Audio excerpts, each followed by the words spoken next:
दोस्तों, आज हम आपको इस वीडियो में बताएंगे कि साईं बाबा हिंदू थे या मुस्लिम, क्या थे उनकी पीछे की पौराणिक कथा। आइए जानते हैं इस वीडियो में साईं बाबा क्या चांद मियां थे।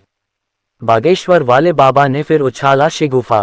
पढ़ें पूरी कहानी। करीब 8 साल पहले शंकराचार्य स्वरूपानंद सरस्वती ने भी साईं बाबा के धर्म पर सवाल खड़ा किया था। उनका तर्क था कि शिरडी में साईं बाबा की जो मजार बनी हुई है उसी से उनका मुस्लिम होना साबित होता है। बागेश्वर धाम वाले धीरेन्द्र शास्त्री ने साईं बाबा के धर्म को लेकर एक बार फिर वो विवाद छेड़ दिया है जिसमें साईं बाबा को चांद मियां बताया गया था। एक टीवी शो में उनसे जब पूछा गया कि उन्होंने साईं बाबा को चांद मियां क्यों कहा था, तो धीरेन्द्र शास्त्री बोले, हम तो उस वक्त थे नहीं, अगर होते तो देख पाते कि साईं बाबा टोपी पहनते थे कि माला, बता पाते कि साईं बाबा हिंदू थे या मुसलमान थे। हमने जो सुना, कोर्ट ने जो कहा, एक पत्रकार ने ऐसा कहा था। सवाल यह है कि बार बार साईं बाबा के धर्म को लेकर सवाल क्यों उठते हैं। शंकराचार्य स्वरूपानंद सरस्वती भी साईं बाबा के धर्म पर सवाल उठा चुके हैं। साईं बाबा के विरोधी उन्हें अक्सर चांद मियां कहा करते हैं। विरोधियों के अनुसार साईं बाबा एक मुस्लिम थे और हिंदुओं को उन्हें नहीं मानना चाहिए। तो चलिए आज की हिस्ट्री मिस्ट्री में जानने समझने की कोशिश करते हैं कि यह कहानी निकली कहां से, क्यों उन्हें विरोधी मुसलमान बताते रहे हैं और चांद मियां के नाम से उनका क्या कनेक्शन रहा है। मजार के आकार पर सवाल। करीब 8 साल पहले शंकराचार्य स्वरूपानंद सरस्वती ने साईं बाबा के धर्म पर सवाल खड़ा करते हुए कहा था कि वो मुसलमान थे। उनका तर्क था कि शिरडी में साईं बाबा की जो मजार बनी हुई है उसी से उनका मुस्लिम होना साबित होता है, क्योंकि हिंदुओं में जो समाधि दी जाती है वह गोल आकार की होती है, जबकि मुस्लिमों में मजार लंबे आकार की होती है। उन्होंने कहा था कि साईं की जहां मजार बनाई गई है वहां मूर्ति भी लगा दी गई है। कब्रिस्तान होने से वहां न तो सच्चा हिंदू जाता है और मूर्ति लगाने के कारण मुसलमान भी नहीं जाता। ये तमाशा नहीं तो और क्या है। साईं बाबा का नाम हरिबाबू बुसारी। साईं बाबा का जन्म महाराष्ट्र के परभणी जिले के पाथरी गांव में हुआ था। उनकी मां का नाम देवकी अम्मा और पिता का नाम गोविंद भाव बताया जाता है। कुछ लोग गोविंद भाव की जगह गंगा भाव भी कहते हैं और मां का नाम देवगिरी अम्मा। कहा जाता है कि देवगिरी के 5 बेटे थे जिनके नाम क्रमशः रघुपत भुसारी, दादा भुसारी, हरिबाबू भुसारी, अंबादास भुसारी और बालवंत भुसारी थे। साईं बाबा गंगा भाव और देवकी के तीसरे नंबर के बेटे थे, यानी हरिबाबू भुसारी। तो फिर चांद मियां कौन थे। साईं बाबा के पैतृक घर के पास में ही एक मुस्लिम परिवार रहता था। उस परिवार के मुखिया का नाम चांद मियां था। उनकी पत्नी का नाम था चांद बीबी। बताया जाता है कि उनकी कोई संतान नहीं थी।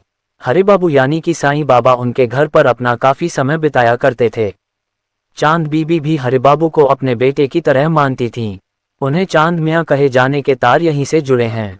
एक और कहानी ये है, अपने पूरे जीवन साईं बाबा ने परोपकार किए हैं। बहुत सारे लोग उन्हें चमत्कारी भी मानते रहे हैं। उनके जीवन में एक नाम आता है चांद पाशा पाटिल का, जो कि धूपखेड़ा के मुस्लिम जागीरदार थे। एक बार उनका घोड़ा कहीं गुम हो गया था तो साईं बाबा ने एक आवाज लगाकर उसे बुला दिया था। शिरडी आने से पहले साईं बाबा धूपखेड़ा में इन्हीं चांद पाशा पाटिल के यहाँ पर ठहरे थे। वहीं से वे एक बारात में दूसरी बार शिरडी पहुंचे और फिर वहीं बस गए। संत का सम्मान है, धर्म से आपत्ति नहीं। साईं बाबा के धर्म पर कभी सवाल उठाने वाले बागेश्वर बाबा धीरेन्द्र शास्त्री ने ये भी कहा कि वो संत के नाते साईं बाबा का सम्मान करते हैं। उन्हें जब खुद पर आपत्ति नहीं तो किसी साधु से क्यों आपत्ति होगी। उन्होंने कहा, हमने जो सुना वो कहा था। एक पत्रकार ने ही कहा था कि साईं बाबा चांद मियां थे। उनकी जो कमेटी के लोग हैं उन्होंने माफी मांगी। हमसे ज्यादा आरोप तो उस पत्रकार पर होना चाहिए। उन्होंने कहा कि हमारा किसी संत या धर्म के प्रति अनादर नहीं है। हम बस ये बताना चाहते हैं कि हम अपने धर्म के कट्टर हैं। साईं बाबा के चांद मियां होने का सच जानिए। वर्तमान में साईं बाबा के विरोधी उन्हें चांद मियां मानते हैं। साईं विरोधियों अनुसार वे एक मुस्लिम थे और हिंदुओं को किसी मुस्लिम की पूजा नहीं करनी चाहिए। आओ जानते हैं कि आखिर यह चांद मियां कौन थे। महाराष्ट्र के परभणी जिले के पाथरी गांव में साईं बाबा का जन्म हुआ था। साईं के पिता का नाम गोविंद भाव और माता का नाम देवकी अम्मा है। कुछ लोग उनके पिता का नाम गंगा भाव बताते हैं और माता का नाम देवगिरी अम्मा। देवगिरी के 5 पुत्र थे। पहला पुत्र रघुपत भुसारी, दूसरा दादा भुसारी, तीसरा हरिबाबू भुसारी, चौथा अंबादास भुसारी और 5वें बालवंत भुसारी थे। साईं बाबा गंगाभाव और देवकी के तीसरे नंबर के पुत्र थे। उनका नाम था हरिबाबू भुसारी। साईं बाबा के माता पिता के घर के पास ही एक मुस्लिम परिवार रहता था। उस परिवार के मुखिया का नाम चांद मियाँ था और उनकी पत्नी चांदबी थी। उन्हें कोई संतान नहीं थी। हरिबाबू अर्थात साईं उनके ही घर में अपना ज्यादा समय व्यतीत करते थे। चांदबी हरिबाबू को पुत्रवत ही मानती थीं। इसके अलावा साईं बाबा के जीवन में एक चांद पाशा पाटिल का नाम भी आता है, जो कि धूपखेड़ा के मुस्लिम जागीरदार थे। उन्हीं का घोड़ा गुम हो गया था तो साईं बाबा ने आवाज लगाकर उसे बुला लिया था। शिरडी आने के पहले साईं बाबा धूपखेड़ा इन्हीं चांद पाशा पाटिल के यहाँ पर ठहरे थे। वहीं से वे एक बारात में दूसरी बार शिरडी आए थे और फिर वहीं बस गए। साईं बाबा के चमत्कार की 10 कहानी पढ़कर हैरान रह जाएंगे। यूं तो शिरडी के साईं बाबा के सैकड़ों चमत्कार हैं, लेकिन हम यहाँ बता रहे हैं मात्र 10 ही चमत्कार। हो सकता है कि हमसे कुछ महत्वपूर्ण चमत्कार या बाबा की कृपा के किस्से छूट गए हों। साईं बाबा प्रतिदिन मस्जिद में दिया जलाते थे।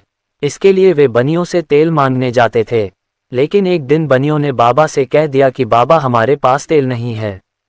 तब बाबा वहां से चुपचाप चले गए और मस्जिद जाकर उन्होंने दिए में तेल की जगह पानी डाला और दिया जल पड़ा और यह बात चारों तरफ फैल गई। तब वहां के बनिए उनके सामने आए और उनसे माफी मांगी तो बाबा ने उन्हें माफ कर दिया और उनसे कहा कि अब कभी झूठ मत बोलना। एक बार बाबा का भक्त बहुत दूर से अपनी पत्नी को लेकर बाबा के दर्शन के लिए आया और जब वह जाने लगा तो जोरों से बारिश होने लगी। तब उनका भक्त परेशान होने लगा। तब बाबा ने उनकी परेशानी को देखकर कहा, हे अल्लाह, बारिश को रोक दो, मेरे बच्चों को घर जाना है। और तत्काल ही बारिश रुक गई। एक बार गांव के एक व्यक्ति की एक बेटी अचानक खेलते हुए वहां के कुएं में गिर गई। लोगों को लगा कि वह डूब रही है। सब वहां दौड़कर गए और देखा कि वह हवा में लटकी हुई है और कोई अदृश्य शक्ति उसे पकड़े हुए है। वे और कोई नहीं बाबा ही थे, क्योंकि वह बच्ची कहती थी कि मैं बाबा की बहन हूं। अब लोगों को कोई और स्पष्टीकरण की जरूरत नहीं थी। महालसापति के यहाँ जब पुत्र हुआ तो वे उसे बाबा के पास लेकर आए और उसका नामकरण करने के लिए कहने लगे। बाबा ने उस पुत्र को देखकर महालसापति से कहा कि इसके साथ अधिक आसक्ति मत रखो, सिर्फ 25 वर्ष तक ही इसका ध्यान रखो, इतना ही बहुत है। ये बात महालसापति को तब समझ आई जब उनके पुत्र का 25 वर्ष की आयु में देहांत हो गया। 1922 में भगत महालसापति का देहांत हो गया। एक दिन बाबा ने 3 दिन के लिए अपने शरीर को छोड़ने से पहले महालसापति से कहा कि यदि मैं 3 दिन में वापस लौटूं नहीं तो मेरे शरीर को अमुक जगह पर दफना देना। 3 दिन तक तुम्हें मेरे शरीर की रक्षा करना होगी। धीरे धीरे बाबा की सांस बंद हो गई और शरीर की हलचल भी बंद हो गई। सभी लोगों में खबर फैल गई कि बाबा का देहांत हो गया है। डॉक्टर ने भी जांच करके मान लिया कि बाबा शांत हो गए हैं। लेकिन महालसापति ने सभी को बाबा से दूर रहने की सलाह दी। उन्होंने कहा कि 3 दिन तक इनके शरीर की रक्षा की जिम्मेदारी मेरी है। गांव में इसको लेकर विवाद हो गया, लेकिन महालसापति ने बाबा के सिर को अपनी गोद में रखकर 3 दिन तक जागरण किया। किसी को बाबा के पावन शरीर को हाथ भी नहीं लगाने दिया। 3 दिन बाद जब बाबा ने वापस शरीर धारण किया तो जैसे चमत्कार हो गया। चारों ओर हर्ष व्याप्त हो गया। मुंबई के रहने वाले काका महाजनी का विचार शिरडी में 1 सप्ताह ठहरने का था। पहले दिन दर्शन करने के बाद बाबा ने उनसे पूछा, तुम कब वापस जाओगे? उन्हें बाबा के इस प्रश्न पर आश्चर्य सा हुआ। तब उन्होंने कहा, जब आप आज्ञा दे तब। बाबा ने कहा, कल ही। ये सुनकर काका महाजनी ने तुरंत शिरडी से प्रस्थान कर लिया। जब वे मुंबई अपने ऑफिस में पहुंचे तो उन्होंने अपने सेठ को अति उत्सुकतापूर्वक प्रतीक्षा करते पाया, क्योंकि मुनीम के अचानक ही अस्वस्थ हो जाने के कारण काका की उपस्थिति अनिवार्य हो गई थी। सेठ ने काका को बुलाने के लिए पत्र लिखा था, जो उनके पते पर वापस लौट आया।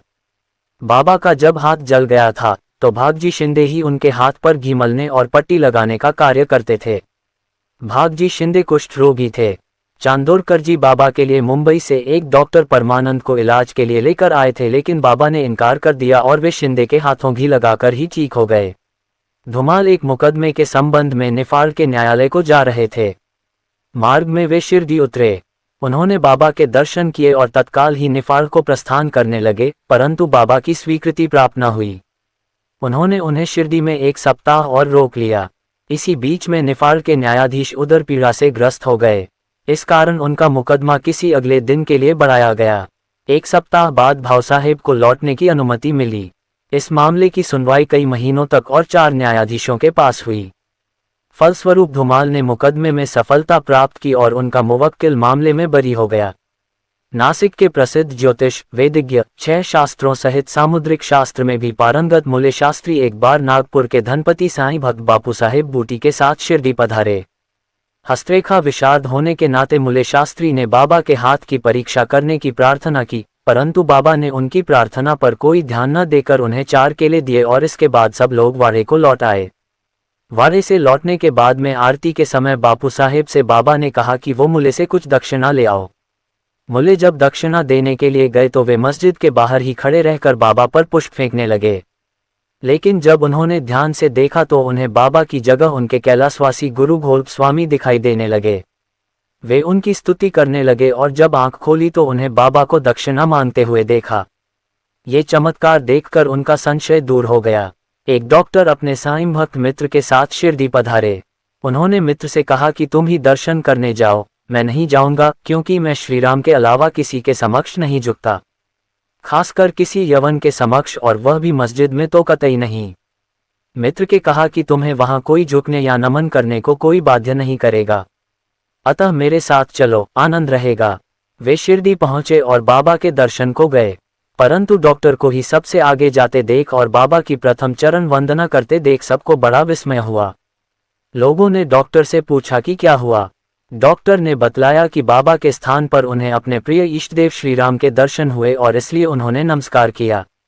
जब वे ऐसा कह ही रहे थे तभी उन्हें साईं बाबा का रूप पुनः दिखने लगा। ये देख वे आश्चर्यचकित होकर बोले कि क्या ये स्वप्न है? ये यवन कैसे हो सकते हैं? अरे अरे, ये तो पूर्ण योग अवतार हैं। बाद में वे डॉक्टर वहीं रुके और उन्होंने परम अनुभूति का अनुभव किया।